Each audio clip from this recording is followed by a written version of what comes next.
2025-2026 വർഷത്തെ ഒരു നെല്ലും ഒരു മീനും പദ്ധതിക്ക് കാട്ടകാമ്പാൽ ഗ്രാമപഞ്ചായത്തിൽ തുടക്കമായി.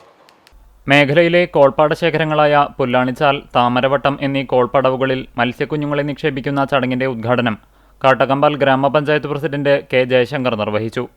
പഞ്ചായത്ത് വൈസ് പ്രസിഡന്റ് മിനി ഐപ്പ് അധ്യക്ഷത വഹിച്ചു. പുല്ലാണിച്ചാൽ പാടശേഖര സമിതിയുടെ സെക്രട്ടറി സോമൻ മാസ്റ്റർ സ്വാഗതം ആശംസിച്ച ചടങ്ങിൽ ഗ്രാമപഞ്ചായത്ത് സ്ഥിരം സമിതി അധ്യക്ഷരായ MP രാജൻ, ശൈലജ അരുൺദാസ്, ബ്ലോക്ക് പഞ്ചായത്ത് ക്ഷേമകാര്യ standing committee chairperson Sandhya Sajith, block panchayat അംഗം വിജയ ഗോപി, ഗ്രാമപഞ്ചായത്ത് അംഗങ്ങളായ Swapna Prince, TS Manikandan, Sweety Shaju, Sandhya Shibu, KH Siddique, പാടശേഖര സമിതി പ്രസിഡന്റ് ഷാജി മൂലേപ്പാട്, പുല്ലാണിച്ചാൽ പടവിന്റെ മുൻ പ്രസിഡന്റ് സോണി സക്കറിയ, മത്സ്യ ഫിഷറീസ് വകുപ്പിന്റെ കോർഡിനേറ്റർ അർച്ചന തുടങ്ങിയവർ പങ്കെടുത്തു. സർക്കാർ ഫിഷറീസ് വകുപ്പ് നടപ്പിലാക്കുന്ന ജനകീയ മത്സ്യകൃഷി 2025-26 പദ്ധതിയുടെ ഭാഗമായാണ് മത്സ്യക്കുഞ്ഞുങ്ങളെ നിക്ഷേപിക്കുന്നത്.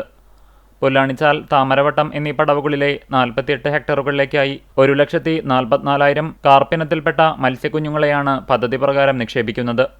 2,30,000 രൂപയുടെ പ്രവർത്തനങ്ങൾ പദ്ധതി പ്രകാരം നടത്തും.